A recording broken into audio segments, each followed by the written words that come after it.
තෙරුවන් සරණයි පින්වත් ඔබ හැමදෙනාටම.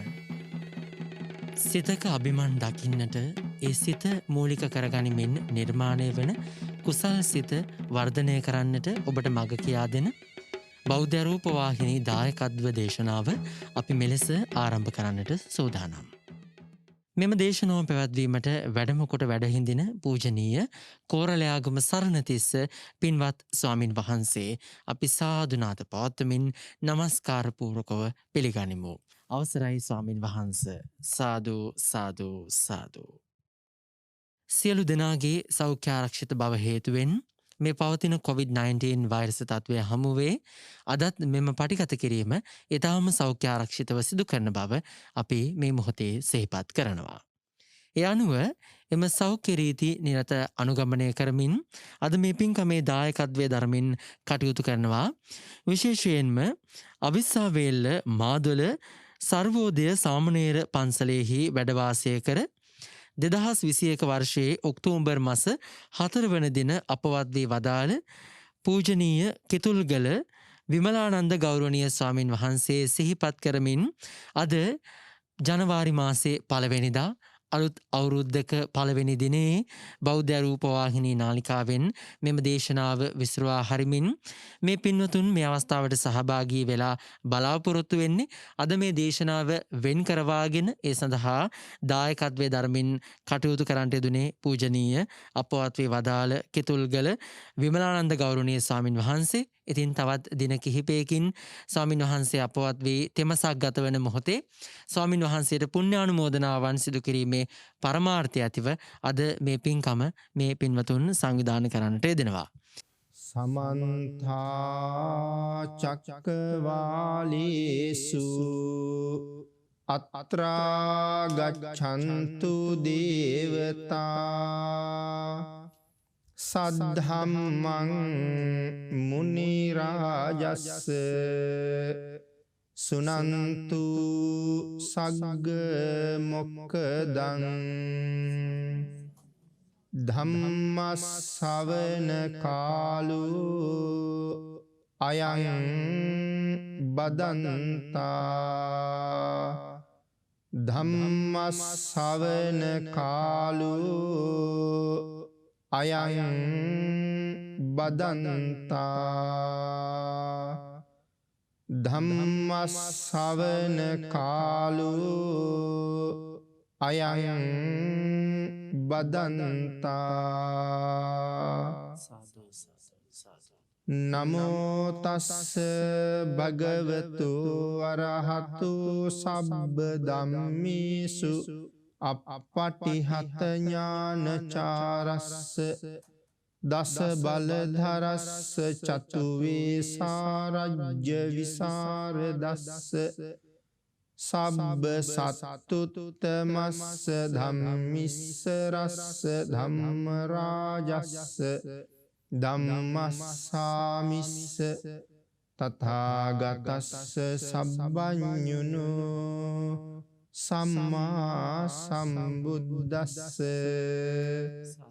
නමෝ තස්ස භගවතු අරහතු සබ්බ ධම්මේසු අප්පටිහත ඥානචාරස්ස දස බලධරස්ස චතු වේසාරජ්‍ය විසරදස්ස සබ්බ සත්තුත්තමස්ස ධම්මිස්ස රස්ස ධම්ම රාජස්ස ධම්මස්සාමිස්ස තථාගතස්ස සබ්බඤුනෝ සම්මා සම්බුද්දස්ස. නමෝ තස්ස භගවතු අරහතු සබ්බ ධම්මේසු අප්පටිහත ඥානචාරස්ස දස බලධරස්ස චතු වේසාරජ්‍ය විසරදස්ස සබ්බ සත්තුත්තමස්ස ධම්මිස්ස රස්ස ධම්ම රාජස්ස ධම්මස්සාමිස්ස තථාගතස්ස සබ්බඤුනෝ සම්මා සම්බුද්දස්ස.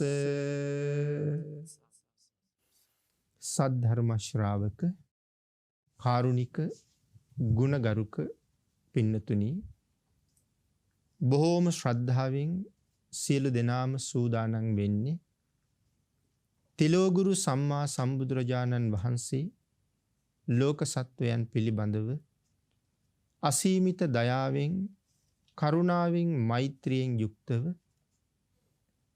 අවබෝධ කරගෙන දේශනා කොට වදාළ පරම ගම්බීර වූ ශ්‍රී සද්ධර්ම රත්නයෙන් ඊ타ම පුංචි කොටසක් දේශනා කරවගෙන ධර්ම ගෞරවය පෙරදරි කරගෙන දේශනාගත ධර්මයේ ශ්‍රවණය කරන්නත් එසේ ධර්ම ශ්‍රවණය කිරීමෙන් ලැබෙන අවවාද අනුශාසනා තම තමන්ගේ ජීවිතවලට එකතු කරගෙන වඩාත් නිවැරදි මෙලව ජීවිතයක් සකස් කරගන්නත් නිවැරදි වුණ මෙලව ජීවිතයක් තුළින් සුගතිගාමී වූ පරලොව ආයිති භවයකින් සැනසෙන්නත් අවසානයේ ප්‍රාර්ථනා කරන බෝධියෙන් සැප සහිත ප්‍රතිපදාවෙන් ඊ타ම ඉක්මන් භවයක උතුම් චතුරාර්ය සත්‍ය ධර්මය අවබෝධ කරගෙන මේ සංසාරයෙන් එතර වීමේ බලාපොරොත්තු ඇතුව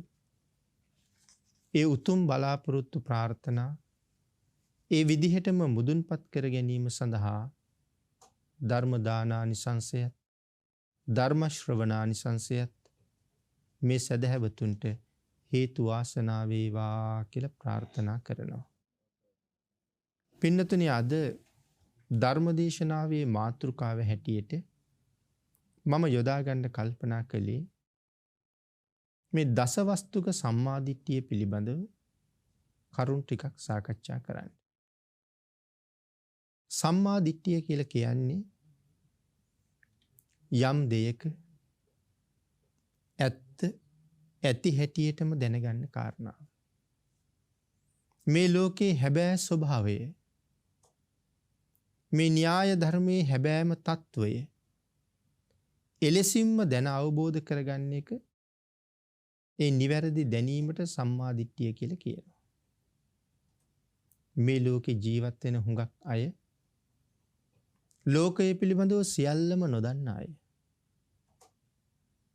ඒ නිසා තම තමන්ගේ අදහස් වලට අනුව තම තමන්ගේ මතිමතාන්තර වලට අනුව ඒ කාරණා ඒ දේවල් සම්බන්ධයෙන් නිගමන වලට එළඹෙනවා. නමුත් ලෝකේ සියල්ලම දැන අවබෝධ කරගත්ත අති උතුම් සම්මා සම්බුදුරජාණන් වහන්සේලා මේ ලෝකේ හැබෑම ස්වභාවය මොකක්ද කියන එක මනවින්ම දේශනා කරලා ලෝකයට පැහැදිලි කරලා දුන්නා. ඒ ලෞතුරා බුදුරජාණන් වහන්සේ පැහැදිලි කරලා දුන්න කාරණාව ඒකට අපි සම්මාදිට්ඨිය කියලා කියනවා. එතකොට මේ සම්මාදිට්ඨිය පිළිබඳව කතා කරනකොට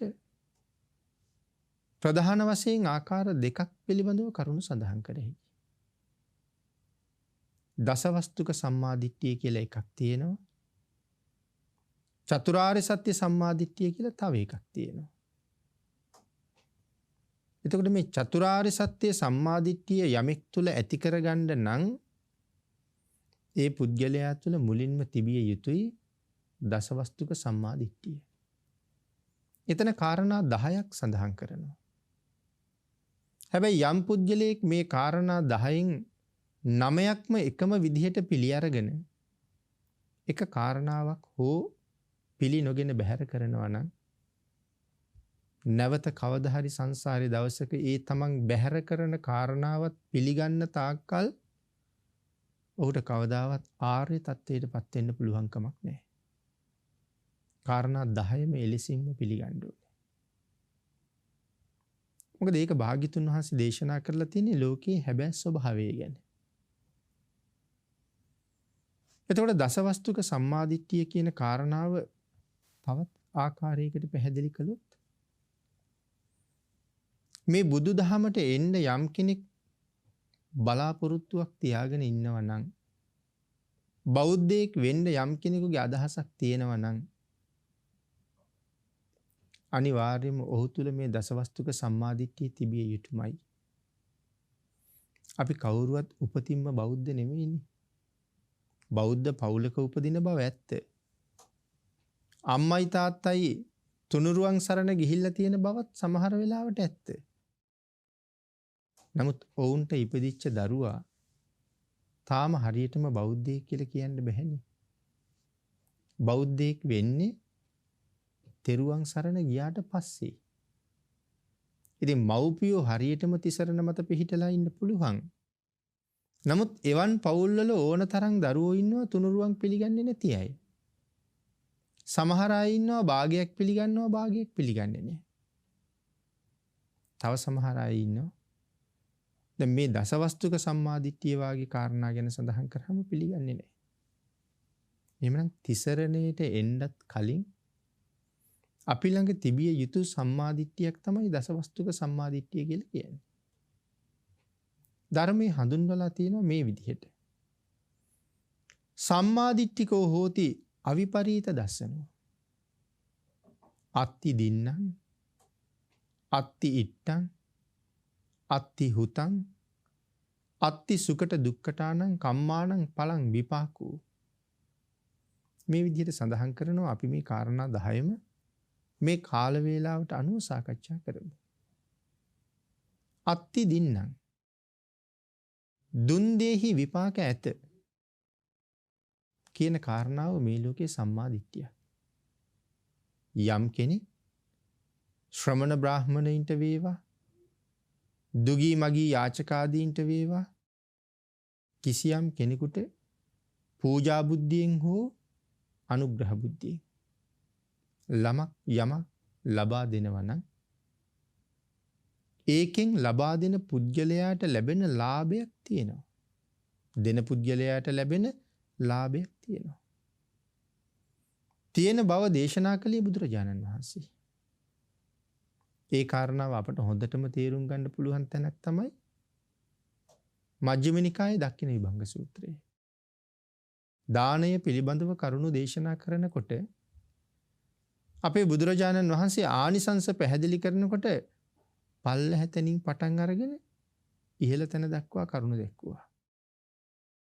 අනේ එතන සඳහන් කළා තිරිසන් සතෙකුට කෑම වේලක් ලබලා දුන්නොත් අනාගත ජීවිත 100ක විපාක දෙනවා කියලා. දුස්සීල මිනිහෙකුට කෑම වේලක් දුන්නොත් අනාගත ජීවිත 1000ක විපාක දෙනවා. පෘතජ්ජන සීලවන්තයෙකුට කෑම වේලක් දුන්නොත් අනාගත ජීවිත ලක්ෂයක විපාක දෙනවා. දැන් කවුද මේ සිල්වතුන් කවුද මේ පෘතජ්ජන සිල්වතුන් කියන කාරණාව පිළිබඳව සමහරලාට අපිට සැකමතු වෙන්න පුළුවන්. නැත්තම් හරියට තීරණය කරගන්න බැරි වෙන්න පුළුවන්. දේශනාවල් වල මේ පෘතජ්ජන සීලවන්තයා කියලා කියන්නේ කාටද කියන කාරණාව බොහෝ අවස්ථාවන් වල පැහැදිලි කරලා තියෙනවා. කෙටියෙන්ම සිහිපත් කළොත් අදත් දැන් ආර්ය තත්වයට පත් නොවිච්ච අපට කියන්නේ පෘතජ්ජන මිනිස්සු කියලානේ. එතකොට පෘතජ්ජන මිනිස්සු කොටසකුත් ආර්යයන් වහන්සේලා කොටසකුත් ලෝකේ ඉන්නවා. දෙකොටසක්. අපට කියන්නේ පෘතජ්ජන කියලා. එතකොට අපිට හොඳ අය හැමෝම ආර්යයන් වහන්සේලාට හොඳ නැහැ. අපිට හොඳ හැම කෙනෙක්ම ආර්යයන් වහන්සේලාට හොඳ නැහැ. එතකොට සාමාන්‍යයෙන් සමාජයේ ජීවත් වෙනකොට අපි කියනනේ හොඳ මිනිස්සු කියලා. ඒ හොඳ මිනිස්සු කියන අය මේ බෞද්ධ සමාජයේ විතරක් නෙමෙයි ඉන්නේ. බෞද්ධ සමාජයේ ඉන්න ඇතැම් අයට වඩා හුඟක් හොඳ අය අන්‍ය ආගමික මතදරන සමාජය තුල ඉන්නවා. ඉතින් ඒ හැමෝටම අපි කියන්නේ හොඳ මිනිස්සු කියලා. හැබැයි අපි හොඳයි කියලා කීවට තිසරණ නැහැ. ඒ කාන්තෙන් පන්සිල් ආරක්ෂා කරනවා කියලා පොරොන්දුවක් නැහැ. නමුත් සාමාන්‍ය සමාජය තුළ කාටවත් කරදරයක් හිරිහැරයක් නොකර තමන්ගේ පාඩුවේ ජීවත් වෙන අයට අපි කියනවා හොඳ මිනිස්සු කියලා. ආන් ඒ අයට තමයි මෙතන පෘතජ්ජන සීලවන්ත කියලා කියන්නේ අපිට හොඳ නිසා. එතකොට එහෙම කෙනෙකුට කෑම වේලක් දුන්නාම අනාගත ජීවිත ලක්ෂක විපාක දෙනවා. අහසින් යන පංච අභිඥා අෂ්ට සමාපatti වගේ තියෙන තවුසෙකුට ආහාර වේලක් දෙන්න ලැබුණොත් පූජාවක් කරන්න ලැබුණොත් අනාගත ජීවිත කෝටි ලක්ෂයක විපාක දෙනවා. යටත් පිරිසින් තිසරණ විතරක් තියෙන පුජ්‍යලයකට යමක් දෙන්න ලැබුණොත් අනාගත ජීවිත අසංකේයක විපාක දෙනවා. ඉතින් ආර්යයන් වහන්සේලාගේ තැනට යනකොට සීමාවක් නැහැ. ඉතින් මෙන්න මේ විදිහට බුදුරජාණන් වහන්සේ කරුණු පැහැදිලි කළා දුන් දෙහි විපාක ඇත. දුගී මගී යාචකාදීන්ට වේවා ශ්‍රමණ බ්‍රාහ්මණයින්ට වේවා යමෙක් යමක් දෙනවා නම් ඒකෙන් Tamanට මතුවට ලැබෙන විශේෂ විපාකයක් තියෙනවා කියන කාරණාව පිළිගැනීම සම්මාදිට්ඨියක්. එහෙම නැත්නම් තමන් සන්තක වස්තුව යම් කෙනෙකුට දීම තමන්ගේ ධන පරිහානියට හේතු වෙනවා. ඒ හින්දා දෙන්න එපා, දෙන්න හොඳ නැහැ, දීලා බෑ කියලා කවුරු හරි කල්පනා කරනවා නම් ඒක මිත්‍යා දෘෂ්ටිය. අත්ති දින්න. ඊළඟට අත්ති ඉට්ටං. අත්ති ඉට්ටං කියලා කියන්නේ මහා පූජාවේ විපාක ඇත. සුළු පූජාවල් සහ මහා පූජාවල් කියලා පූජාව කොටස් දෙකකට බෙදෙනවා. එතකොට මහා පූජාවේ විශේෂ විපාක තියෙනවා. දැන් එතකොට ඕන තරම් සමාජයෙන් අපිට ඇහෙනවා. දැන් අපි කියමු කෙනෙක් පහන් 1000ක් විතර පත්තු කරනවා. සමහර කාලවලට අපි අහනවා පහන් 84000යි පූජා. පහන් ලක්ෂ 3ක්, පහන් ලක්ෂ 5ක් එහෙම පූජා කරන අවස්ථාවන් පිළිබඳව අපිට අහන්න ලැබෙනවා. එතකොට මල් ලක්ෂයක් එහෙම පූජා කරන අවස්ථා ගැනත් අහන්න ලැබෙනවා. හාර 500ට 1000ට හමාරට දන් දෙන අවස්ථා අපිට අහන්න ලැබෙනවා. එතකොට මේවට තමයි මහා පූජාවල් කියලා කියන්නේ. තව කෙනෙක් ඒකට විරුද්ධව අදහසක් දක්වනවා. එක මලක් පූජා කළත් මල් 1000ක් පූජා කළත් එකම ආනිසංසය තමයි ලැබෙන්නේ. පරිසරයත් විනාශ කරලා මල් ගොඩවල් අරන් ගිහිල්ලා විහාරස්ථානවල ගොඩ ගහලා කහල් ගොඩවල් හදලා විහාරස්ථානත් අපිරිසිදු කරලා පරිසරයත් විනාශ කරනවට වඩා නරකද කාටවත් හානියක් නැතුව මලක් දෙකක් පූජා කරාම වටිනව නේද කියලා අහන අය ඉන්නවා. දාස් ගණන් පහන් දල්වන්න ගිහිල්ලා ලක්ෂ ගණන් පහන් දල්වන්න ගිහිල්ලා විශාල මිල මුදල් වියදම් කරලා තෙල් නාස්ති කරලා ඔය කරන පූජාවට වඩා එක පහනක් පත්තු කරාම මදිද කියලා අහන අය අපි අතර නැද්ද සමාජයේ? එහෙමයි ඉන්නවා. 100කට 1000කට 10000කට දන් දෙනවට වඩා එක්කෙනෙකුට දෙන්නෙකුට දන් දුන්නාම මදිද කියලා අහන අය ඉන්නවා. නමුත් ධර්මයේ සඳහන් කරනවා මහා පූජාවේ විශේෂ විපාකයක් තියෙනවා කියලා. මොකද පින්නතුනි මහා පූජාවක් කරන්න ලොකු අත්හැරීමක් කරන්න එපැයි. අනිත් එක තමයි මහා පූජාවකින් තමයි පාරමිතා වැඩෙන්නේ. සුළු පූජාවක් නම් අපිට ඕනම තැනක කරන්න පුළුවන්. මලක් දෙකක් නෙලාගෙන ගිහිල්ලා පූජා කරනවා කියන එකට අපිට කාලයක් අත්හරින්න දෙයක් නෑ. කෙනෙක් රැකියාවට යනවනම් ඕන තරම් පොඩි උරේකට පොඩි වට්ටියකට මල් 7-8ක් කඩලා දාගෙන වාහනේ ඇතුලේ තියාගෙන ගිහිල්ලා ඔය පාර අයිනේ අපිට හැමදාම මුණ ගැහෙන තැනක තියෙන බුදි කුටියකට ඒක පූජා කරලා පියනවා. සමහරලාට ගෙදර ඇවිල්ලා හවස නාවක් කරගෙන විවේකීව ඉන්න වෙලාවේ වට්ටියකට මල් ටිකක් නෙලලා පූජා කරන අවස්ථා අපි අතර ඕන තරම් තියෙනවා. එතන පහනකුත් අපි දල්වනවා.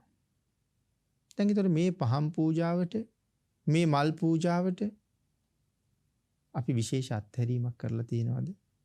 විශේෂ අත්හැරීමක් කරලා නැහැ. නමුත් එහෙම නෙමෙයිනේ මල් 1000ක් මල් 10000ක් විතර පූජා කරන්න ගියහම පහන් 84000ක් විතර පත්තු කරන්න ගියහම ඒ වැඩේ අපිට තනියම කරන්න පුළුවන්ද? සියලු වැඩපොළ ඉවර වෙලා හැන්දෑවේ පටන් අරගෙන කරන්න පුළුවන් දේ වැඩි. හිතන්නකෝ පහන් ලක්ෂයක් විතර පත්තු කරනවා කියලා. පහන් ටික හොයන්න කාලයක් යොදන්න ඕනේ. ඒවට වෙනම මුදලක් වියදම් කරන්න ඕනේ. ඒ පහන් ටික ගෙනහිල්ලා සුදුසු තැනක මනාව සකසන්න ඕනේ. ඒ සඳහා තෙල් වක් කරන්නම යනවා දවසකට ආසන්න කාලයක්. ඉතින් ඊළඟට තිර යොදන්න ඕනේ. ඒක මට තනියම කරන්න බැරි හින්දා සහයෝගයට පිරිසක් හොයාගන්න වෙනවා. ඒ හොයාගෙන එක්කරගෙන ගියපු පිරිසට පහසුකම් දෙන්න ඕනේ, ආහාර පාන දෙන්න ඕනේ. ඉතින් එතකොට සෑහෙන අත්හැරීමක් කරන්න වෙනව නේද? දවස් ගාණක් රැකියාවෙන්, ව්‍යාපාරික ස්ථානයෙන්, ගොවිතැන්පත් වලින්, පාසල් කටයුතු වලින් අත මිදෙන්න සිද්ධ වෙනවා. එතකොට මේ පැත්ත අත්හැරියා. ඊළඟට පෞද්ගලික ධනය අත්හරිනවා අවශ්‍ය දේවල් සපය ගන්න. ඊළඟට විශේෂ තැනකයි මේ පූජාව කරන්නේ. එතෙන්ට පිරිසකුත් අඬ ගහගෙන යන්න ඕනේ. ඒකට වාහන වලට වියදම් කරන්න ඕනේ. යන පිරිසට කෑම අරන් දෙන්න ඕනේ. ඒ අයට පහසුකම් සපයලා දෙන්න ඕනේ. ආන් එහෙම වෙච්චහම එවන් පිරිසක් එක්කරගෙන ගිහිල්ලා ඒ පිරිසට පහසුකම් සපයලා දෙනකොට මෛත්‍රී පාරමිතාව වැඩෙනවා. එහෙම සපයලා දීලා සියල්ල දැනුවත් කරලා මෙන්න මේ විදිහටයි මේ පූජාව මම කරන්න කැමති. මේ විදිහට මට කරන්න උදව් කරන්න කියලා ඒ සියලු දෙනාම දැනුවත් කරාම අපිට විටක දකින්න ලැබෙනවා මම කියපු විදිහට නෙමෙයි ඒගොල්ලන්ට ඕන විදිහට වැඩ කරනවා. ඉතින් එතකොට අපිට තරහ එනවා. ආන් ඒ කේන්තිය පාලනය කරලා ඉවසීම තුළ ශාන්ති පාරමිතාව වැඩෙනවා. පින්කම මේ විදිහටයි සිද්ධ වෙන්න ඕනේ, මේ විදිහටයි කළ යුත්තේ කියලා මනාව සැලසුමක් හදලා කටයුතු කරනකොට මට ප්‍රඥා පාරමිතාව වැඩෙනවා. ඉතින් බලන්නකො මහ පින්කමක් කරනකොට නෙක්ඛම්මය, මෛත්‍රිය, ශාන්තිය, ප්‍රඥාව මේ ආදී පාරමිතා ගණනාවක් වැඩෙනවා මහා පූජාවකින්. සුළු පූජාවක් කියලා කියන්නේ මහා පූජාවකට සූදානම් වීමක් විතරයි. කෙලෙස් අත්හැරෙන්නේ මහා පූජාවෙන්. ඒ නිසා මහා පූජාවල් වල විශේෂ විපාක ඇත කියලා දේශනා කොට වදාළා. ඒක සම්මා දිට්ඨිය. ඊළඟට අත්ති හුතං. අත්ති හුතං කියලා කියන්නේ ආහුත සංඛ්‍යාත දානයක් තියෙනවා. මොකද්ද මේ ආහුත සංඛ්‍යාත දානයක් කියලා කියන්නේ? මේ ලෝකෙන් දන් දුන්නහම ඊළඟ ලෝකෙන් ලැබෙනවා. ඒක සම්මා දිට්ඨියක්. ඒක පිළිගත යුතු කාරණාවක්. ඒ එසේමයි. කවුද දේශනා කරන්නේ? ලෞතර බුදුරජාණන් වහන්සේ. මේ ජීවිතේ අපිට තියෙනවා නම් යම් දේවල් වල අඩුපාඩු, යම් දේවල් නැතිකම නිසා හිතේ කිසියම් මානසික දුකක් වේදනාවක්. ආන් මේ ජීවිතේ තියෙන දුක නැති කරගන්න. ඊළඟට නිවන් දකින්න තුරු සංසාරේ කවදාවත් මට මේ අඩුපාඩු හිගමග නොවෙන්නේ. අපි එහෙම කැමති නම් මේ ජීවිතෙන් දෙන්න ඕනේ. පෙර ජීවිතවල දීලා මදි නිසා තමයි සමහර පැතිවල අපට අඩුපාඩු තියෙන්නේ. නමුත් ඒ අඩුපාඩුව අය සසරට එපා කියලා ඒක විසඳ ගන්න නම් මේ ජීවිතේ කොහොමද දිය යුත්තේ? ඒ කාරණාව දැනගෙන දන් දුන්නාම ඊළඟ ජීවිතෙන් අනිවාර්යයෙන්ම ලැබෙනවා. මරණින් පස්සේ දෙවෙනි ආත්මේ ඒකාන්තයෙන් මේක ලැබෙනවා. ඒක සම්මා දිට්ඨිය. මතු සංසාරේ නිවන් දකින්නතුරු උපදින ආත්ම කෝටි ප්‍රකෝටි ගානකට හම්බ කරන්න තියෙන හොඳම තෝතැන්නට තමයි අපි මේ ඇවිල්ලා තියෙන්නේ. මේ ජීවිතේට විතරක් නෙමෙයි මතු උපදින ආත්ම කෝටි ප්‍රකෝටි ගණනකට හම්බ කරන්න පුළුවන් මේ ජීවිතේදී. හැබැයි ඔක තේරුම් අරන් නැහැ හුඟක් අය. ඒ පින්නතේ දැන් භාග්‍යතුන් හසේ දේශනා කළානේ. තිසරණ තියෙන එක්කෙනෙකුට කෑම වේලක් දුන්නොත් අනාගත ජීවිත අසංකේයක මට කෑම හිග වෙන්නේ නැහැ. එතකොට සිල්වත් ගුණවත් උතුමෙකුට දන් වේලක් දෙනවා කියලා කියන්නේ අනිවාර්යෙන් අනාගත ජීවිත අසංකේයයකට කෑම හම්බ කළා කියන එකනේ. එතකොට ඇඳුම් දුන්නාම, බේත් හේත් දුන්නාම, පානීය ද්‍රව්‍ය දුන්නාම, පාවහන්, කොට්ටමෙට්ට, ඇඳපුටු වගේ දේවල් දුන්නාම දැන් වස්ත්‍ර පූජා කරාම වර්ණ සම්පත් ලැබෙනවා. තව ලැබෙන සම්පත් ගොඩක් සඳහන් කරලා තියෙනවා. වත්තදෝ හෝති වන්නදෝ. කෙටියෙන් සඳහන් කරන්නේ වස්ත්‍ර දුන්නහම වර්ණ සම්පත්තිය ලැබෙනවා. ඉතින් සිල්වත් ගුණවත් කෙනෙකුට වස්ත්‍ර පූජා කරාම අනාගත ජීවිත අසංකේයයක් තරම් කාලයක් හොඳ ලස්සන චවි වර්ණයක් ලැබෙනවා. ඇඳුම් පැළඳුම් වල හිගියකුත් නැහැ. ඉතින් බෙහෙත් දුන්නාම නිරෝගී බව. ඒකයි මම සඳහන් කළේ අනාගත ජීවිත කෝටි ගානකට හම්බ කරන්න පුළුවන් හොඳ තෝතැන්නක මේ ඉන්නේ කියලා. මෙලවින් දුන්නාම පරලොවින් ලැබෙනවා. හැබැයි විද්‍යාඥයෝ වගේ අය විද්‍යාඥයන්ගේ මත පිළිගත් අය බටහිර විද්‍යාවන් සරණ ගියපු අය බටහිර ක්‍රමයට හිතන්න පුරුදු වෙච්ච අය මේ දේවල් පිළිගන්නේ නැහැ. මෙලවින් දුන්නහම ඊළඟ ලෝකෙන් ලැබෙනවා කියන කාරණාව පිළිගන්නේ නැති අය හැබැයි සැක නැතුව බාර ගන්නවා. දැන් අපි කියමු අපි ඇමරිකාවේ කෙනෙකුට කියනවා මට මුදල් හදිස්සියක් තියෙනවා මට මුදල් ටිකක් දාන්න කියලා. අපේ හිතවත් කෙනෙක් එහි ඉන්නවා කියමු. ඉතින් එයා මුදල් ටික බැංකුවට දාලා අපිට දැනුවත් කරාම මුදල් ටික මම දැන් දාලායි තියෙන්නේ කියලා අපි එවලෙම පිටත් වෙලා ගිහලා ලංකාවේ බැංකුවෙන් සල්ලි ගන්නවා. කවුරුවත් ප්‍රශ්න කරනවද කොහොමද ඇමරිකාවෙන් දාපු සල්ලි ලංකාවට ආවේ කියලා? කවුරුවත් හොයනවද කොහොමද එහෙ සල්ලි මෙහෙ ආවේ කියලා? කවුරුවත් හිතන්නේ නැහැ. පුදුම ශ්‍රද්ධාවක් තියෙනවා බැංකු ක්‍රමය ගැන. ඇමරිකාවෙන් දැම්මහම මෙහෙන් ගන්න පුළුවන්. හැබැයි මෙහෙන් දන් දුන්නාම පරලොවින් ලැබෙනවා කියලා කියහම ප්‍රශ්න කරන්න අය ඕන තරම් ඉන්නවා කොහොමද ලැබෙන්නේ කියලා. නමුත් භාග්‍යතුන් වහන්සේ දේශනා කළා මේ ලෝකෙන් දුන්නාම පරලෝකෙන් හම්බ වෙනවා. අත්ති හුතං.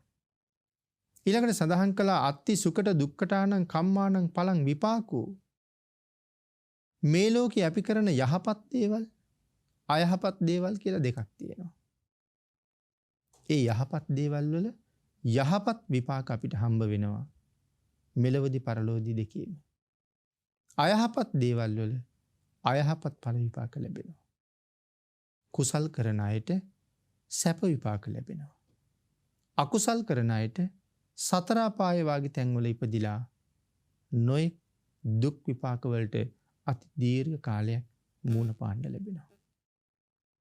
අත්ති සුකට දුක්ඛටානං කම්මානං පලං විපාකෝ කියලා සඳහන් කළේ ඒකයි. ඒක පිළිගන්න එක සම්මාදිට්ඨියක්.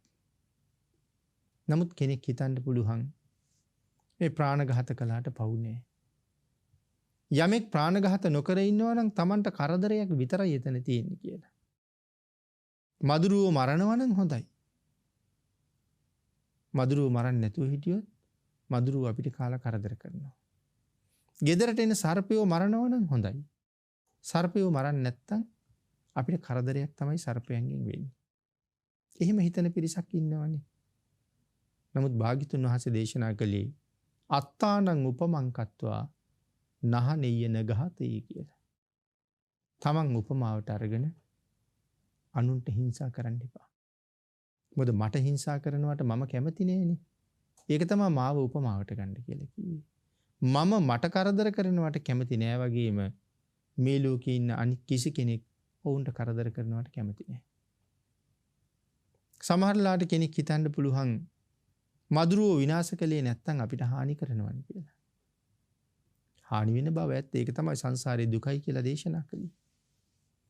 නමුත් භාග්‍යතුන් වහන්සේ දේශනා කරපු ශික්ෂාපදයට ගරු කරලා මදුරුව මරන්න නැතුව ආරක්ෂා වෙන්න ක්‍රම අපට පාවිච්චි කරන්නත් පුළුවන්.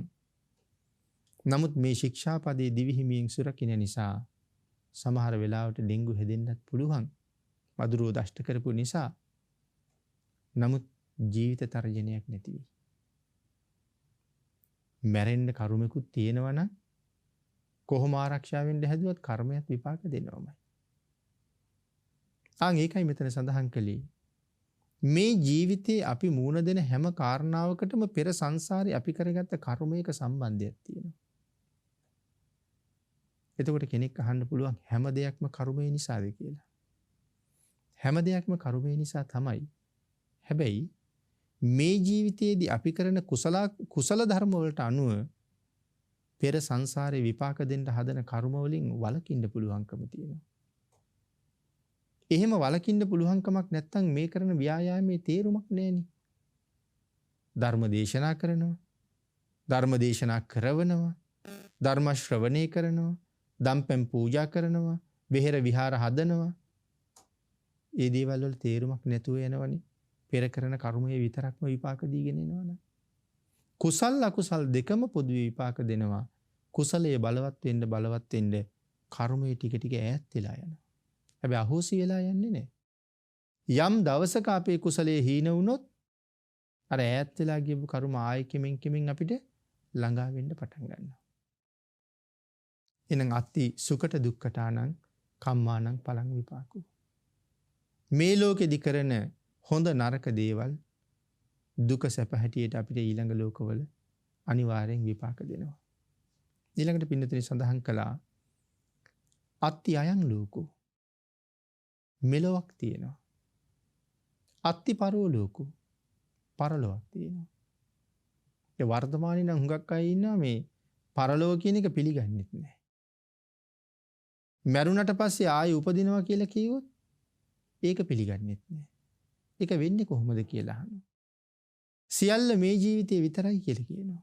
අර ෂට් ශාස්ත්‍රූරුන්ගෙන් සමහර අය එහෙම මත ප්‍රකාශ කළානේ. ණයට අරන් හරි ගිතෙල් කාලා සැප විඳින්න ආයි ජීවිතයක් නැහැ කියලා කතා කළා.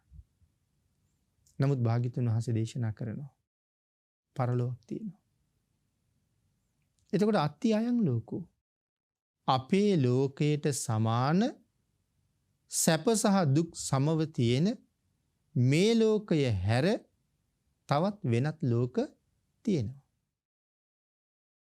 ලෞතර බුදුරජාණන් වහන්සේගේ ආඥා ශේෂ්ත්‍රයේ සක්වලවල් කෝටි ලක්ෂයක පැතිරෙනවා කියලා අපේ පින්නතුන් අහලා දන්නවා ධර්මයේ තුලින්. එතකොට සක්වලක් කියලා කියන්නේ ලෝක 31ක්. සක්වලක් කියන්නේ ලෝක 31ක්. බ්‍රහ්ම ලෝක 20ක් තියෙනවා. දිව්‍ය ලෝක 6ක් තියෙනවා.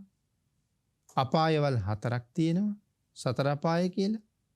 මනුස්ස ලෝක 1ක් තියෙනවා. 20යි 6යි 26යි. අපායවල 4යි 30යි. මනුස්ස ලෝකේ 31යි. එතකොට මේකට කියනවා සක්වල කියලා. එක සක්වලක අපි ඒක නිකන් 31 තලයක් කියලා. එක සක්වලක ලෝක 31ක් තියෙනවා.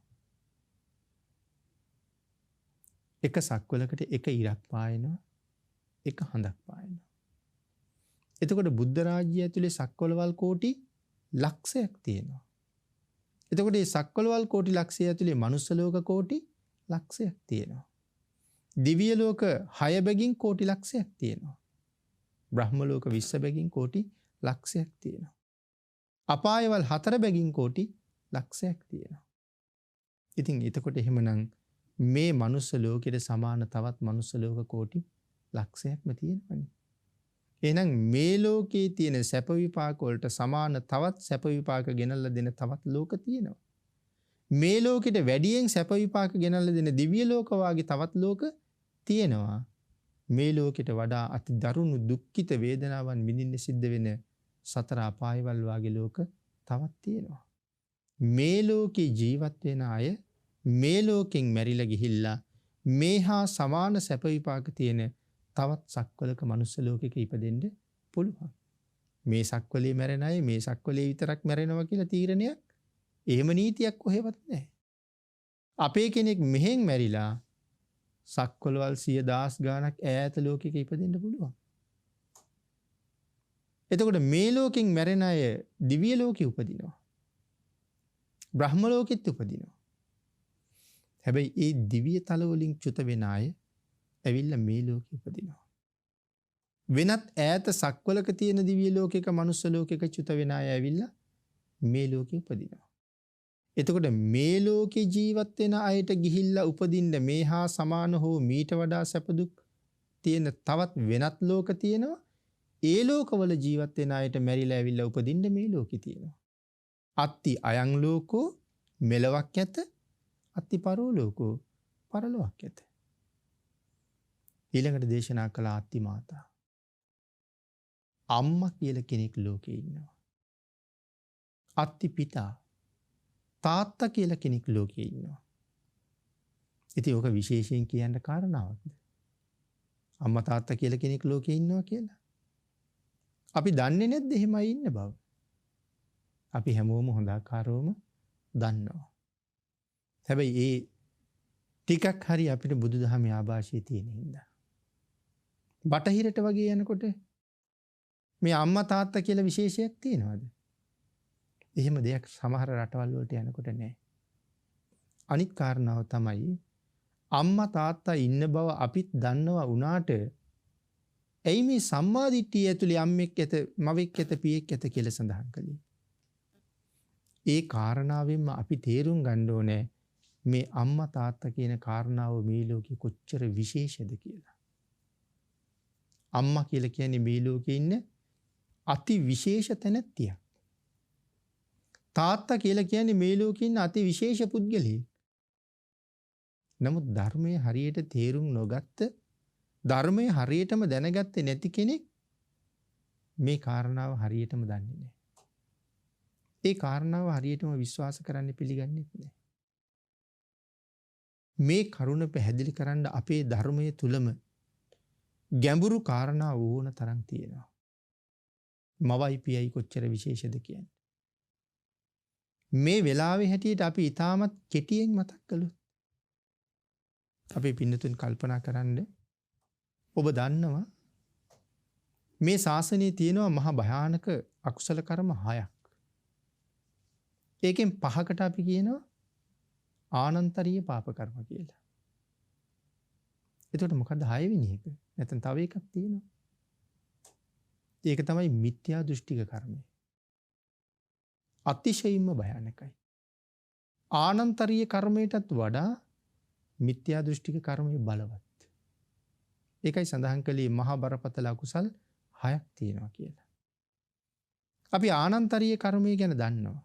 සංඝ බේදය, ලෝහිතුපාදක කර්මය, රහතන් වහන්සේ නමක් නැසීම, මව නැසීම සහ පියා නැසීම. රහතන් වහන්සේගෙන් පස්සේ මේ ලෝකේ ඉන්න උත්තරීතරම කෙනා කවුද?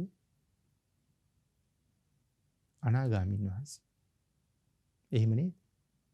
මරණයත් එක්කම උපදින්නේ බඹලොව. රහත් වෙන්න තව බොහොම පොඩි ඉඩයි තියෙන්නේ. අනාගාමී වෙන තැනට ගිහිල්ලා.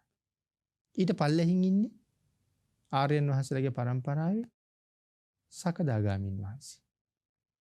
ඊට පල්ලෙහින් ඉන්නේ සෝවාන් වහන්සේ. නිර්වාණ මාර්ගයේ අමාරුම කාර්ය සම්පූර්ණ කරපු කෙනා. සෝවාන් වහන්සේ. ඇයි අමාරුම කාර්ය සම්පූර්ණ කරා කියලා කියන්නේ? කෙලින්ම නිවනට යොමු වෙච්ච උත්තමයන් අතර හැම කෙනෙක්ම මේ අමාරුම කාර්ය පුරවලා තමයි එතෙන්ට ගිහිල්ලා තියෙන්නේ. ආර්ය මාර්ගයේ සෝවාන් වෙන්න තමයි පින්නතුනි අමාරුම වැඩි සෝවාන් වෙන එක. ඒ ගැන කරුණු ධර්මයේ බොහොම ලස්සනට තියෙනවා. සරියුත් මහරහතන් වහන්සේට කෙනෙක් හම්බ වුණාම සරියුත් මහරහතන් වහන්සේ දැඩි වෙහෙසක් ගන්නවා කියලා සඳහන් කරනවා. ඒ පුද්ගලයා කෙසේ හෝ සෝවාන් තත්ත්වයටපත් කරන්න. සෝවාන් වුණාට පස්සේ ඉතුරු තුන් මාර්ගයේම පිහිටවන්න මහමුගලන් මහරහතන් වහන්සේට බාර කරනවා කියලා කියන්නේ. අමාරුම දේ සාරිපුත්තයන් වහන්සේ කරනවා. ඉතුරු කාර්යයන් තුනම ලේසි. අමාරුම දේ කරගත්තට පස්සේ ලේසි. ඒ හින්දා ඒක මොග්ගල්ලාණන් වහන්සේට පවරනවා කියලා කියන්නේ. අමාරු සෝවාන් වෙන්නයි. එතකොට දැන් අනාගාමීන් වහන්සේ, සකදාගාමීන් වහන්සේ, සෝවාන් වහන්සේ මේ ආර්යයන් වහන්සේලා තුන්දෙනා ඝාතනය කළොත්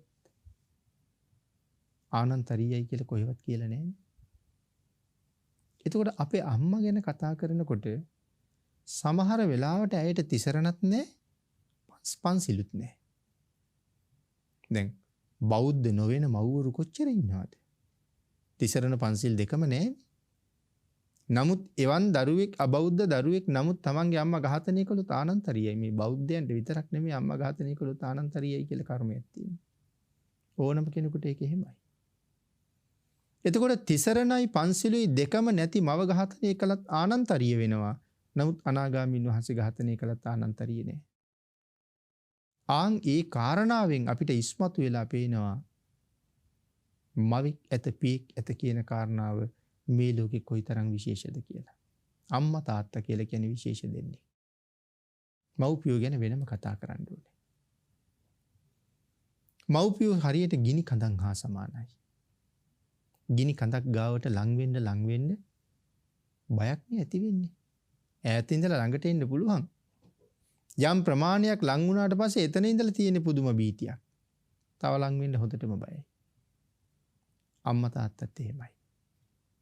ළඟට යන්න බය වෙන්න ඕනේ. සිතින්, කයින්, වචනෙන් මව්පියන්ට කිසියම් වරදක් සිද්ධ වුණොත් දැන හෝ නොදැන ඒක විපාක දෙනවා. ඒකයි ගිනි කඳන් හා සමානයි කියලා කිව්වේ. මව කවදාවත් මිතුරිය වගේ ඇසුරු කරන්න හොඳ නෑ. තාත්තා කවදාවත් යහළුවෙක් කරගන්න හොඳ නෑ. මේ ලෝකේ අති ගෞරවනීය තනතුරක් දරන දෙන්නේ. මේ ලෝකේ පරම සුවිශේෂී තානාන්තර දෙකක් මව සහ පියා කියලා කියන්නේ. ඔවුන් ඇසුරු කළ යුත්තේ සිහිය ප්‍රඥාව පදනම් කරගෙන මනස සිහි කල්පනාවයි. එහෙම නැත්නම් අකුසල් සිද්ධ වෙනවා හරියට. ඒකයි විශේෂ කරලා දක්වලා තියෙන්නේ.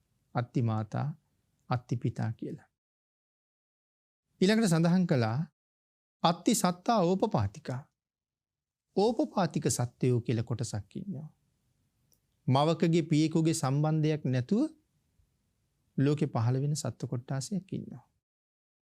දෙවිවරු ඕපපාතිකයි. බ්‍රහ්මයෝ ඕපපාතිකයි. ඔය නොයෙක් විනිපාතිකාදී අසුරයෝ සමහර ප්‍රේතයෝ ඕපපාතිකයි. ඒ වගේම පින්නතුනි සමහර සත්ව කොට්ටාසත් ඉන්නවා තිරිසන් ලෝකේ ඕපපාතිකයි. මිනිස්සුયો අතරත් ඕපපාතික මිනිස්සු ඉඳලා තියෙනවා. හොඳ උදාහරණයක් අම්බපාලි. කාශ්‍යප සම්මා සම්බුදුරජාණන් වහන්සේගේ ශාසනයේ පැවිදි වෙලා ඉඳලා ප්‍රාර්ථනාවක් කළා අම්මා කෙනෙකුගේ කුසේ නම් උපදින්න එපා කියලා. මව් කුසේ ගත කරන කාලේ ඒ තරම්ම දුකයි. ඒක තේරුම් අරගත්ත නිසා තමයි එහෙම ප්‍රාර්ථනාවක් කළේ. අපායවල ගණනාවක තියෙන දුක මව් කුසේ තියෙනවා කියලායි සඳහන් කරන්නේ. ඉතින් ඒ නිසා අම්බපාලි උපදින්නේ අඹ ගහක මුල. හැබැයි ඕපපාතිකව උපදිනකොට මිනිස්සු දෙවියෝ මේ කිරිදරුවෝ උපදින්නේ කවදාවත්. කාන්තාවක් නම් 16 හැවිරිදි වයසේ තරුණියක් වගේ පිරිමියෙක් නම් 20 හැවිරිදි තරුණියෙක් වගේ තමයි එක පාරම පහළ වෙනවා කියලා සඳහන් කරන්නේ. ඉතින් එහෙම ඕපපාතික සත්වයෝ ඉන්නවා. පෙරදිග ජීවත් වෙන බෞද්ධ වගේ අයට ඕපපාතික සත්වයෙක් ඉන්නවා කියන කාරණාව පුදුමයක් නෙමෙයි. නමුත් සමහර බටහිර රටවල් වලට ගියහම ඔය නොයෙක් උපකරණ වලින් පරීක්ෂා කරලා තමයි හඳුනගන්නේ ඕපපාතික සත්වයෝ ඇත කියලා. නමුත් අපිට ඒක උපකරණ වලින් පරීක්ෂා කරන්න ඕනේ. අපි කොහොමත් දන්නවා ඕපපාතික සත්වයෝ ඉන්නවා කියලා.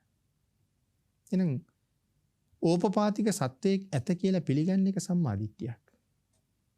නැත කියලා කවුරු හරි කියනවා නම් ඒක මිත්‍යා දෘෂ්ටියක්. ඊළඟට පින්නතුනි සඳහන් කළා අත්ති ලෝකේ සමන බ්‍රාහ්මනා සමග්ගතා සම්මා පටිපන්නා යේ ඉමංච ලෝකං පරංච ලෝකං සයං අභිඤ්ඤා සච්චිකත්වා පවේදෙන්ති. මොකද්ද මේ කියන්නේ? අත්ති ලෝකේ සමන බ්‍රාහ්මනා. මේ ලෝකේ ඉන්නවා ශ්‍රමණ බ්‍රාහ්මණයෝ.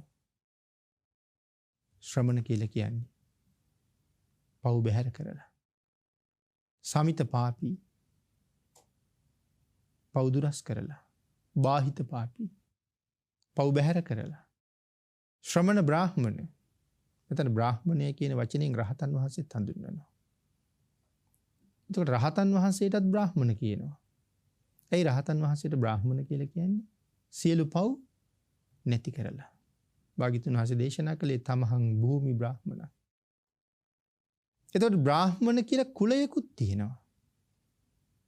බ්‍රාහ්මණ කුලේ ඉපදිච්ච බ්‍රාහ්මණයෝ වෙනයි, බුදුදහමේ හඳුන්වන බ්‍රාහ්මණයෝ වෙනයි. ඉතින් මෙවන් උතුම් ශ්‍රමණ බ්‍රාහ්මණයෝ සව් කෙලෙස් නැසලා අරහත්වේ ලැබලා ලෝකයට මහත් ආශිර්වාදයක් වෙච්ච එවන් උත්තමයෝ ලෝකේ වැඩ ඉන්නවා. ඒ සියලු දෙනාටම වඩා ඉහළින් සර්වඥතා ඥානය ලබාගත්ත තිලෝ ගුරු සම්මා සම්බුදුරජාණන් වහන්සේත් ලෝකෙ වැඩ ඉන්නවා. එහෙනම් සව් කෙලෙස් නසාපු එවන් උත්තමයෝ ලෝකෙ පහළ වෙනවා. බුදුරජාණන් වහන්සේගේ ඥාන ශක්තිය මෙතෙකයි කියලා සීමාවක් නැහැ. දකින්න ප්‍රමාණයේ සීමාවක් නැහැ. අවබෝධ ඥානයේ සීමාවක් නැහැ. විශ්වයේ කොයිතරම්ද භාග්‍යතුන් වහන්සේගේ ඥානයේ පමණයි. බුදුරජාණන් වහන්සේගේ ඥානයේ කොපමණයිද? විශ්වයේ පමණයි.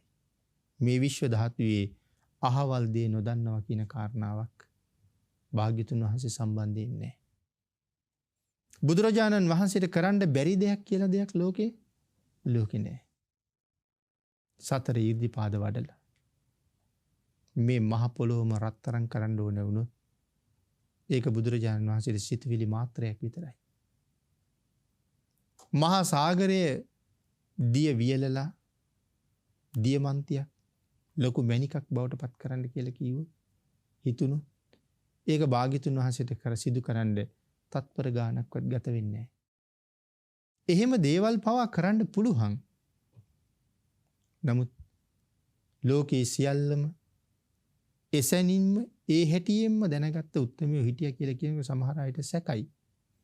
ඒකයි භාග්‍යතුන් වහන්සේ මෙහෙම දේශනා කළා කියලා කියන ධර්ම කාරණත් සැක. නමුත් සම්මා දිට්ඨික කෙනෙක් කවදාවත් බුදුවරු ප්‍රතික්ෂේප කරන්නේ නැහැ. සර්වඥතා ඥානය ප්‍රතික්ෂේප කරන්නේ නැහැ.